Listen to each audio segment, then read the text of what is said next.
هي الحلقات تحفظني بآيات من القرآن، هي الحلقات تملأني بحب المصطفى العدنان، هي الحلقات تحفظني بآيات من القرآن، هي الحلقات تملأني بحب المصطفى العدنان، وأخلص نيتي دوما لرب واحد ديان بروح ملؤها طهر. Sure Nisa tefsiri 40. ayetten başlayıp okuyumuz inşallah. Bismillah, elhamdülillah ve salatu ve selamu ala Resulillah ve ala alihi ve sahbihi ve sellem. Ama ba'd, esselamu aleyküm ve rahmetullahi ve berekatuhu. Tövende dehtanlağa İbn Kesir rahimahullah'ın Kur'an-ı Kerim tefsiri, Uygur tercümesi Nisa suresi 40. ayetinden başlayıp okuyumuz inşallah. Ba'da euzu billahi mineşşeytanirracim. Allah hakikaten zerrece zulüm kılmaydı. Eğer kişinin zerrece yaxşılığı bolsa, Allah onu hessilep ziyade kılıdı. Öz dergahiden büyük ecir, yani cennet ata kılıdı. Biz her bir ümmetin bir guvahçını keltirgen ve Ey Muhammed sallallahu aleyhi ve sellem, seni bulağa, yani ümmetin içindeki imansızlığa ve günahkarlığa guvahçı kılıp keltirgen çeğimizde ulanın halı kandak buludu. Kafirler ve peygamberlerge asilik kılganlar o günde ula kıyametinin dehşetini körgenlikten yer bilen tüptüz kılıvetilişini, yani yerge kömülüp tupraqqa aylanıp ketişini arzu kılıdı. Ulanın hemme azası guvah bolganlıktan Allah'tan hiçbir sözünü yoşuralmaydı. Allah Teala'nın zerrece zulüm kılmaydıganlık doğrusuda. Allah Teala bu ayette kıyamet günü bendisiga zerrece zulüm kılmaydıganlıkdan, aksice eğer kılgan işleri yaxşı bolsa, onu bir neçe hessigice köpeytip berdiganlıkını haber verdi. Allah Teala bu vakti mundaq dedi. Kıyamet günü biz emeller tartıldıgan adalet tarazisini o'rnatimiz. Hiç adamga qilchi uval qilinmaydi. Yani yaxshi adamning yaxshiligi kemaytib etilmaydi. Yomon adamning yomonligi oshirib etilmaydi. Allah Teala Luqmanning balasiga qilgan nasihatidan xabar berib mundaq deydi. Luqman aytdi: "Ey o'g'ilchiqim, qilmishing qicha chog'liq narsa bo'lib, u uyul taşning ichida, yani eng maxfiy joyda, ya osmonlarning qitida yoki zaminning ostida bo'lsa-mu, Allah uni hozir qiladi. Onun hesabını aldı. Bu günde kişiler kılgan emellerinin neticesini görüş, yani neticesiga erishish uchun top bulup tarılıp gidiyor. Kimiki zerreçilik yaxshi ish qiladigan, onun mukofotini ko'rdi. Kimiki zerreçilik yomon ish qiladigan, onun jazosini tortdi. İmam Buxoriy ve Müslim Ebu Said Xudriydan Peygamber Aleyhisselam'ın shafaat to'g'risida kelgan uzun hadisining bir qismida mundaq deb keldi. Ondan Allah Taala farishtalarga mundaq deydi: sizlar qaytib dilida qichi chog'liq iymoni bor kishini topsanglar, uni do'zaxdan chiqaringlar. Yana bir rivoyatda zarridanmi az iymoni bor kishini topsanglar, uni do'zaxdan chiqaringlar deydi. Ondan farishtalar nihoyatda jiq kishilarni do'zaxdan chiqardi. Ondan Abu Said: agar xohlasanglar Allah Teala'nın Allah hakikaten zerreçe zulüm kılmaydı degan oyatini o'qinglar dedi. Müşriklardan azap yengilletilmeydi. Müşriklardan azap yengilletilemdi. agar kishining zarracha yaxshiligi bo'lsa, Alloh uni hassilab ziyoda qiladi. Bu oyatning ma'nosi haqida Said ibn Jubayr mundaq deydi: qiyomat kuni mushriklardan azob yengiltildi. Lekin ular do'zaxdan mangu chiqolmaydi. Qiyomat kuni mushriklardan azob yengiltiladi. Lekin ular do'zaxdan mangu chiqolmaydi.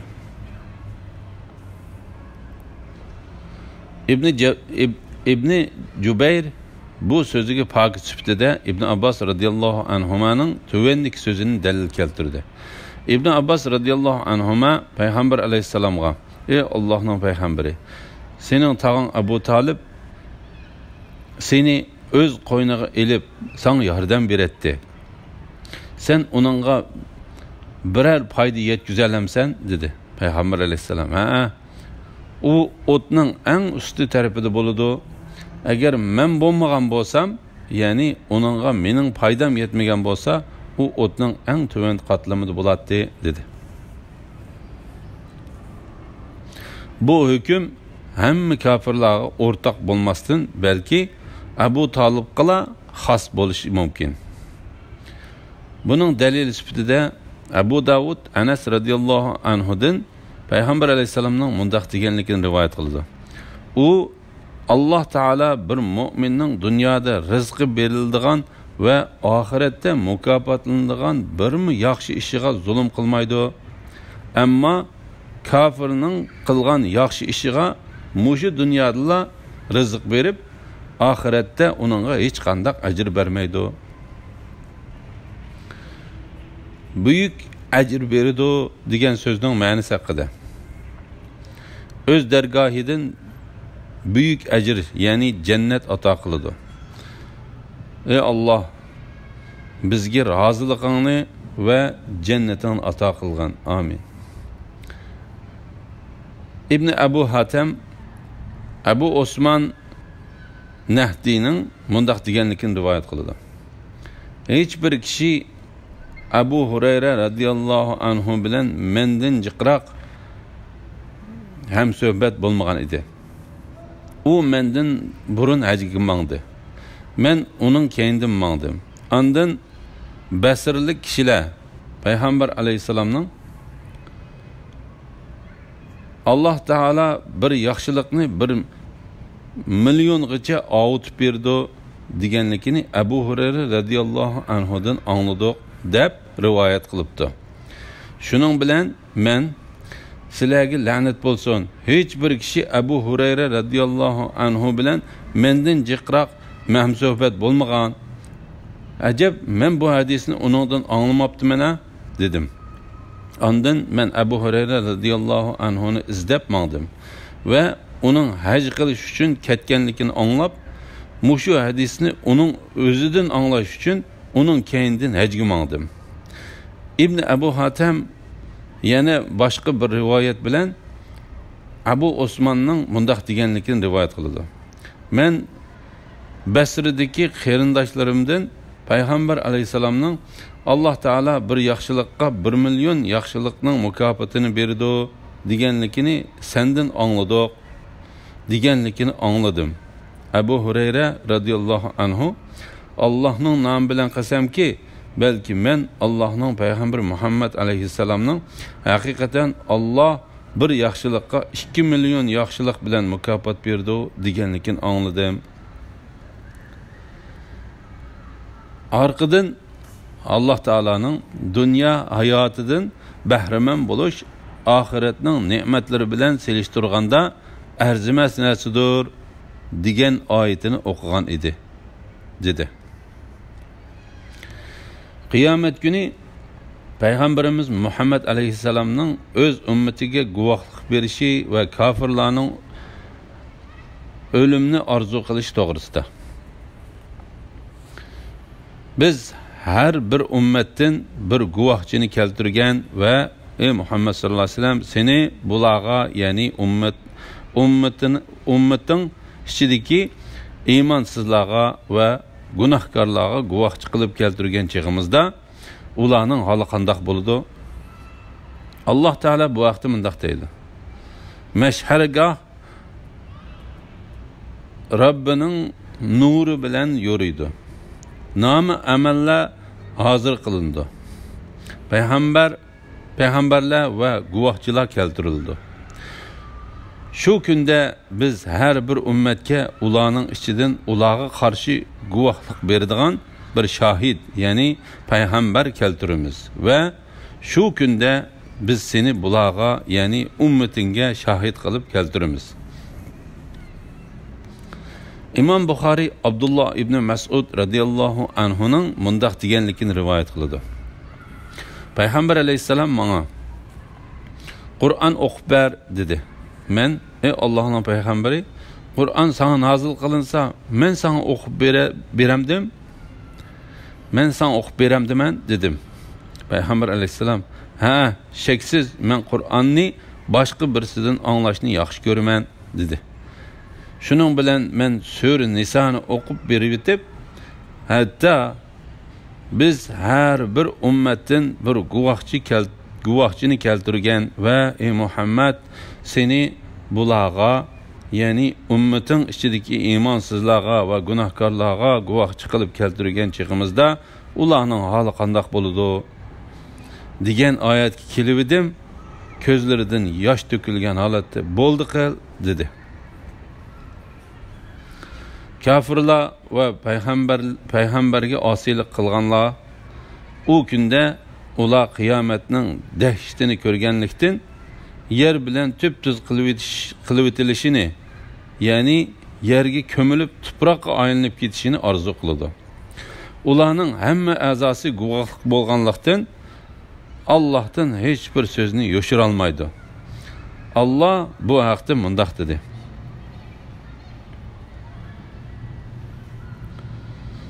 Ulanın hemme azası guvah bolganlıktan Allah'tan hiçbir sözünü yoşuranmaydı. Allah bu hakta mundaq dedi.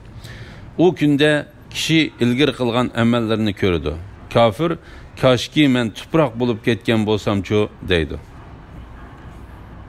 Allah Teala'nın ulanın hemme azası guvah bolganlıktan Allah'tan hiçbir sözünü yoşuralmaydı digen ayeti insanların kılgan emellerinin hemmesini itiraf kıldıganlıkıdan ve onundan hiçbir nesini yoşurup kalalmayınlıkıdan haber bergenlikidir. Abdurrazzaq Sa'id ibn Cübeyr'nin mundaq degenlikini rivayet kıldı. Bir kişi İbn Abbas radıyallahu anhumanın kışığı kelip onunla Kur'an'ın içinde mana mezmunu karma karşıdak bilindiğin bir munç ayetler var dedi. İbn Abbas radıyallahu anhuma o nime Kur'an'a boğan şek mu dedi.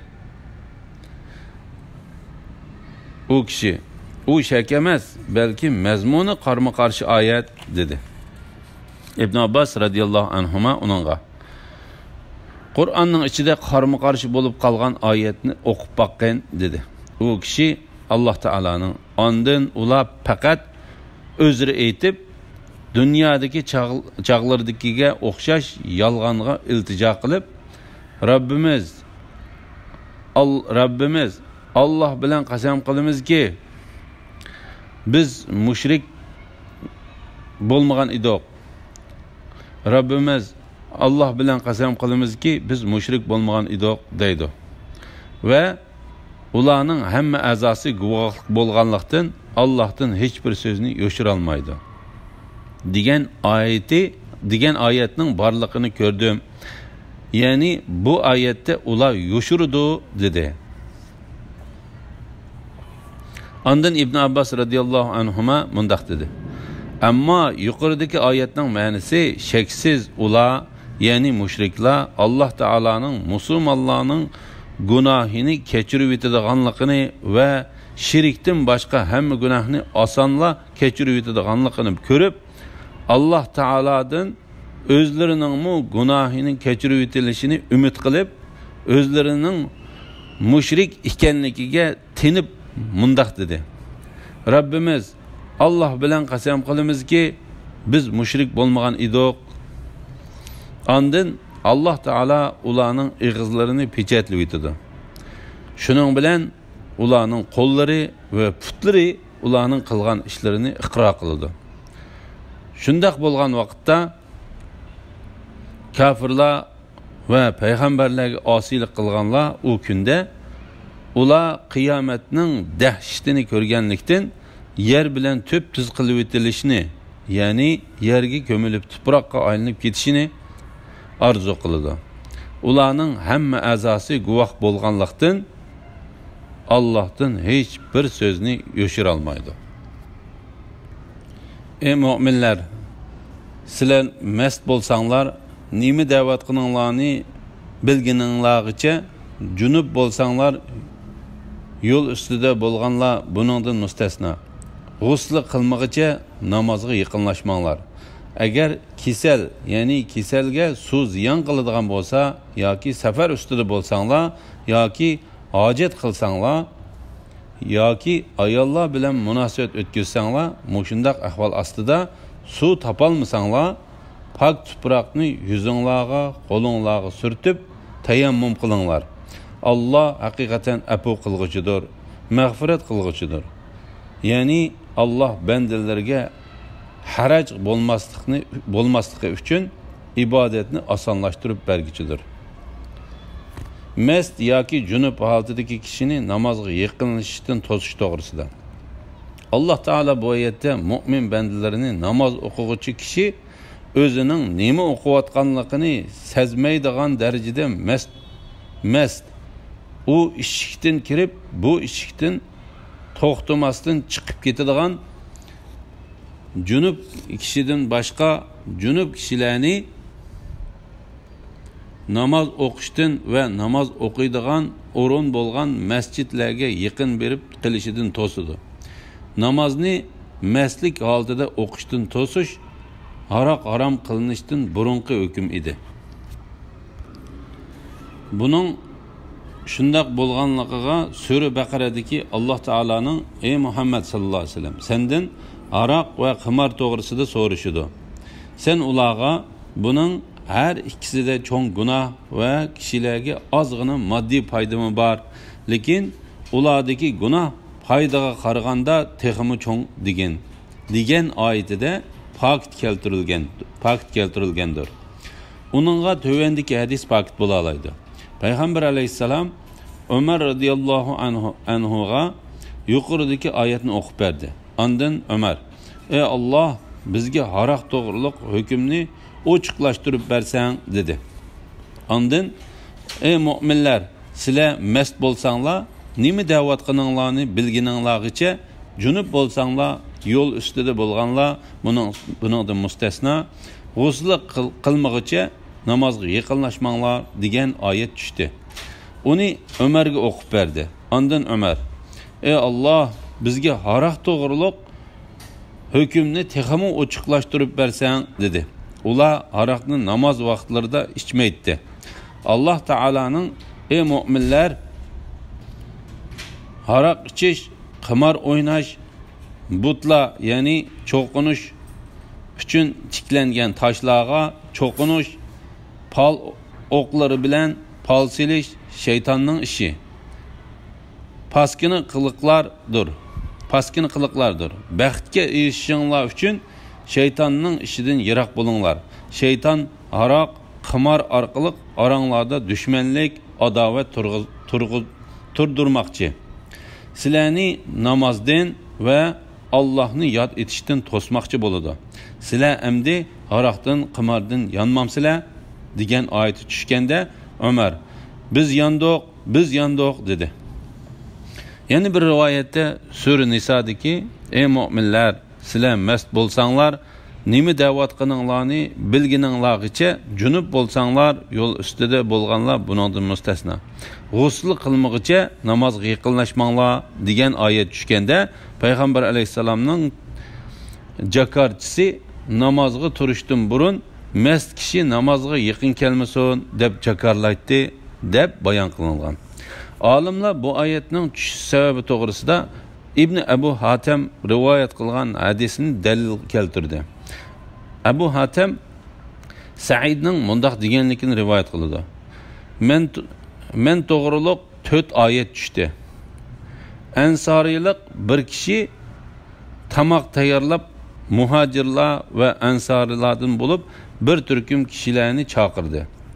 Biz u tamoqlarni yedik va mast bo'lg'icha ichishib o'ltirib o'tmishlarimiz bilan faxrlandik. Ondan birisi o'rnidan qopib tögining engak so'nkini ilib uning bilan Saidning burnini yerib etdi. Shuning bilan Saidning burni puchuq bo'lib qoldi. Ondan bu oyat tushdi. Bu oyatning nozil bo'lishining yana bir sabab haqida İbn Abu Hatem Ali ibn Abu Talibning mundaq deganligini rivoyat qiladi. Abdurrahman ibn Avf radhiyallohu anhu tamoq tayyorlab bizni chaqirdi. U bizga aroq qo'ydi. Biz uni ichib mast bo'lib qoldik. Namoz vaqti bo'lganda ular birsini imomlikqa oldiga chiqardi. İmom bo'lg'ichi sura Kafironni o'qimoqchi bo'lib elishib ketib, ey kafirlar, sizlar cho'qinayotgan butlarga men cho'qinmayman va sizlar cho'qinayotgan butlarga biz cho'qinamiz. Ya'ni sizlarmu men ibodat qilayotgan Allohga ibodat qilmaysizlar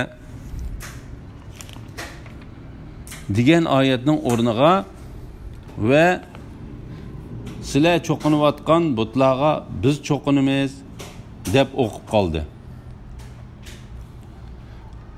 Ondan Alloh taolo bu oyatni nozil qildi. Nima da'vat qilinglarni bilgininglargacha, ya'ni mast degan o'zining nima da'vat qilganligini bilmaydi. Shunga bu mastning holatini ifodalaydigan eng yaxshi so'zdir.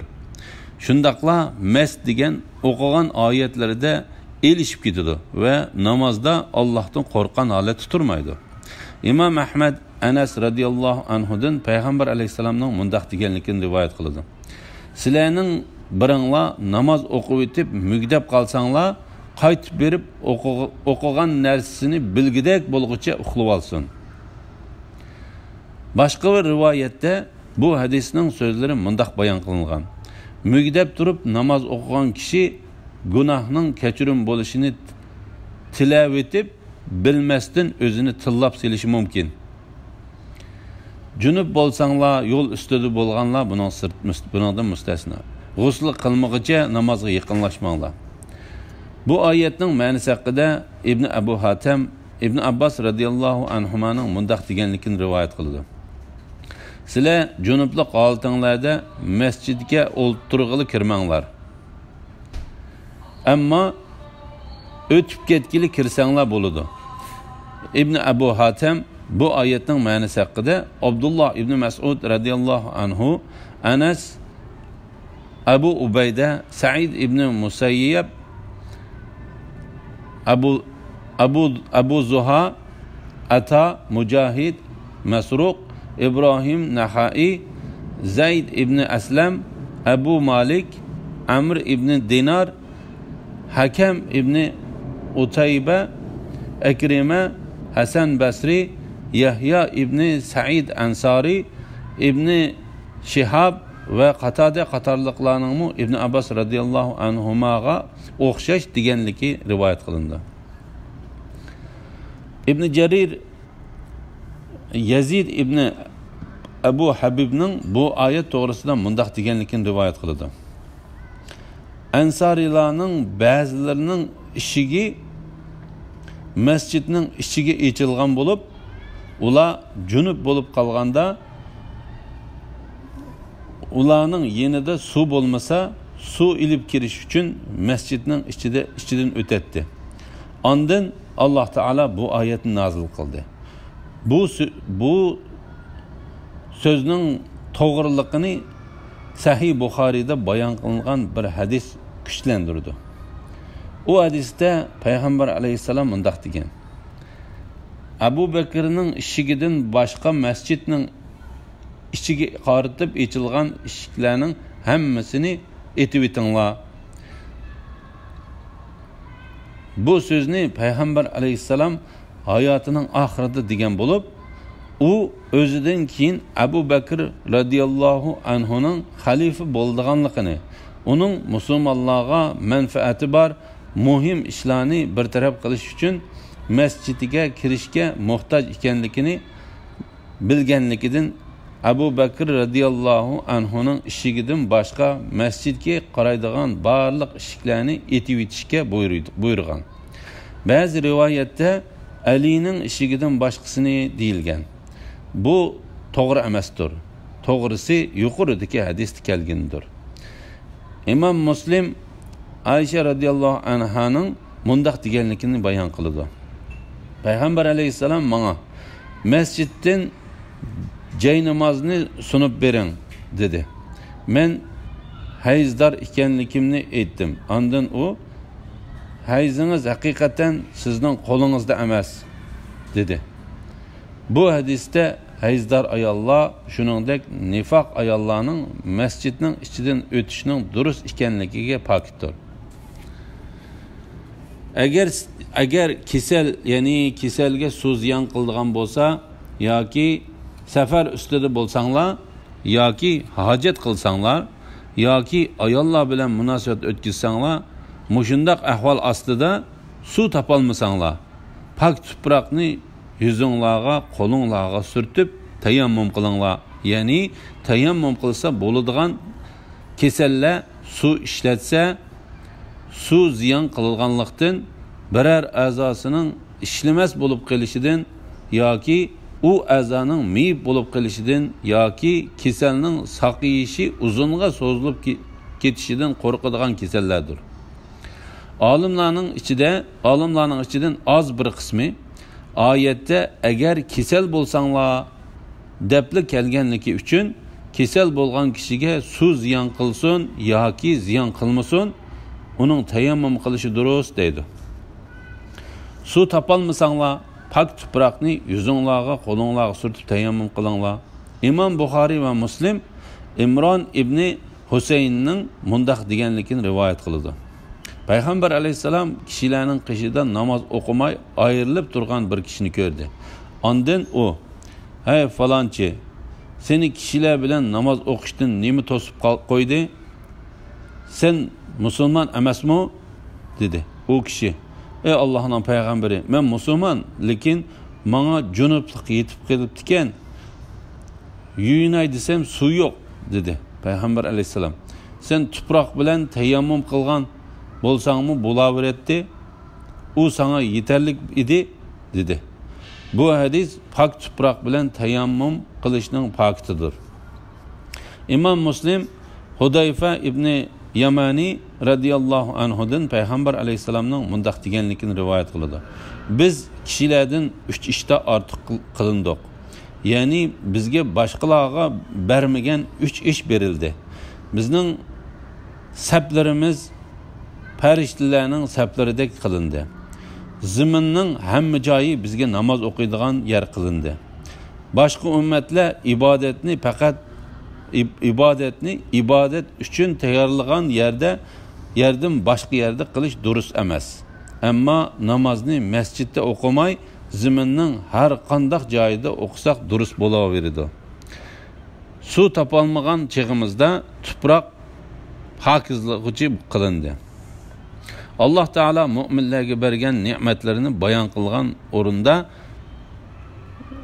to'pini pokizlovchi deb pokizlashni to'pig'ila xos qildi. Agar to'pining o'rnida boshqa narsa pokizlanadigan bo'lsa, uni albatta bayon qiladi. Bu haqda Imom Ahmad, Tirmiziy, Abu Davud va Nasai qatorliqlar Abu Dar radhiyallohu anhudan Payg'ambar alayhisalomning mundaq deganligini rivoyat qildi. Pak to'pa bir musulmon 10 yil suv topolmasa-mu, uni pokizlovchidir. Agar u suv topsa, suvni ishlatsin, chunki suv ishlatish yaxshidir. Yuzinglarga, qo'linglarga surtib tayammum qilinglar. Pokizlanishda tayammum tahoratning o'rin bosari bo'lib kelgandir. Lekin tayammum tahorat olganda yuyunadigan bütün a'zolarini o'rin bosari emas, balki olimlarning birlikka kelgan ko'z qarashida faqat yuz bilan ikki qo'lni tuproq bilan silashla yetarlikdir. İki qo'lni va yuzini silash uchun qo'lni yerga bir qitim ursa bo'ladi. Bir qitim ursa bo'ladi. Bu vaqtda Imom Ahmad Abdurrahman ibn Abzoning mundaq deganligini rivoyat qiladi. Bir kishi Umarning qishig'iga kelib, "Men junub bo'lib qoldim. Yuyinish uchun suv topolmadim" dedi. Ondan Umar, "Undaq bo'lsa namoz o'qimagan" dedi. Ondan Ammar Umarga mundaq dedi: "Ey mu'minlarning boshlig'i, sening esingda yo'qmi? İkimiz bir qo'shinda edik. Biz junub bo'lib qilib suv topolmaganda sen namoz o'qimading. Ammo men to'pida yumlanib, ondan namoz o'qidim. Biz payg'ambar alayhisalomning qishig'iga kelgan chaqimizda uningga bu ishni so'zlab berdim. Payg'ambar alayhisalom sana faqat mundaq qilishing yetarlik deb ikki qo'lini yerga urdi, ondan qo'lini yulib etib, qo'lini pulib etib, uning bilan yuzini va ikki qo'lini siladi. Tayammum qilish payg'ambar alayhisalomning ummatiga xosdir. Boshqa ummatlarga tayammum qilish yo'l qo'yilmagandir. Bu vaqtda Imom Buxoriy va Muslim Jabir ibn Abdullohdan payg'ambar alayhisalomning mundaq deganligini rivoyat qiladi. Menga mendan burun o'tgan payg'ambarlarning birsigimi berilmagan 5 turlik ish berildi. Ya'ni bir oylik yiroqlikda Allah Taala dushmanlarning dillariga qo'rqinch paydo qilish bilan yordam berildim.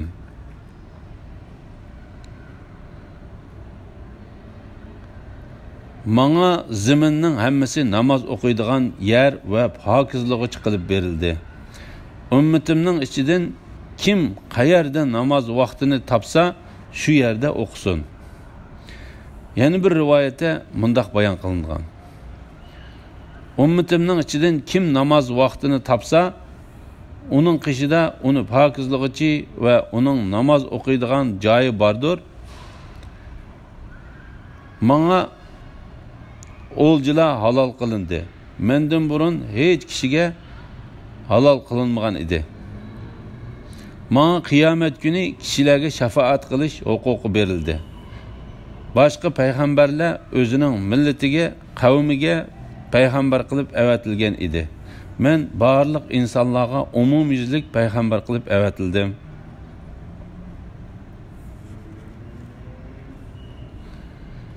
Yana bir hadisda mundaq bayon qilingan.